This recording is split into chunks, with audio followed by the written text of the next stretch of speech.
Cette danse marque la fin du calvaire pour ces 35 femmes qui viennent de guérir de la fistule obstétricale. Après avoir dansé et chanté, elles passent par la porte qui va les mener véritablement à leur vie de femmes normales. Pour montrer qu'elles sont fières et surtout prêtes à retourner vivre dans leur communauté, elles participent aussi avec joie au dernier volet de ce programme de traitement de la fistule, un défilé de mode. La cérémonie est un rituel établi par le docteur Kwame Bilé, ici à l'hôpital de Mans, en Côte d'Ivoire. Le docteur Bilé est l'un des piliers les plus solides dans la lutte contre la fistule obstétricale dans le pays. Il a traité des centaines de femmes. Voyez-vous, quand elles ont la fistule, elles ne peuvent pas se tenir dans le public. Lorsque vous avez des danses au village, elles ne peuvent pas y participer. Dès qu'elles sortent, les urines coulent, l'odeur, tout le monde s'écarte. Donc elles sont refoulées de tout ce qui fait la cohésion sociale. Mais aujourd'hui que je suis guéri, je danse. C'est-à-dire que je peux aujourd'hui m'afficher dans le public. Voilà la signification de cette danse.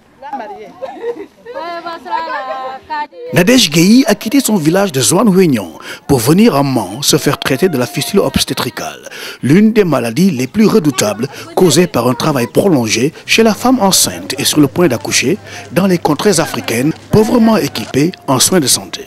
Pendant le travail prolongé, le fœtus opère une pression sur la filière pelvigénitale, bloquant la circulation du sang dans les tissus du vagin et de la vessie. Les tissus pourrissent et créent un trou à travers lequel les urines et les matières fécales coulent de manière incontrôlée. Dans plusieurs communautés africaines, la maladie de la fistule est considérée comme humiliante. Et les femmes qui en sont atteintes sont souvent abandonnées à elles-mêmes. Et la plupart du temps, exclues de la communauté.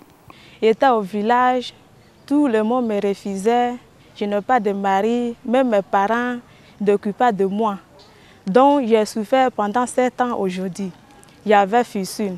Mais cette année, c'est mon oncle qui est venu me prendre au village, me voyer à Mans ici. Je suis arrivée à Mans, je vois mes camarades guéris partis. Donc moi, je crois que je vais guérir aussi. Le Fonds des Nations Unies pour la population, UNFPA, est le leader mondial dans la lutte contre la fistule obstétricale. Des résultats significatifs ont été enregistrés en Afrique de l'Ouest et en Afrique centrale.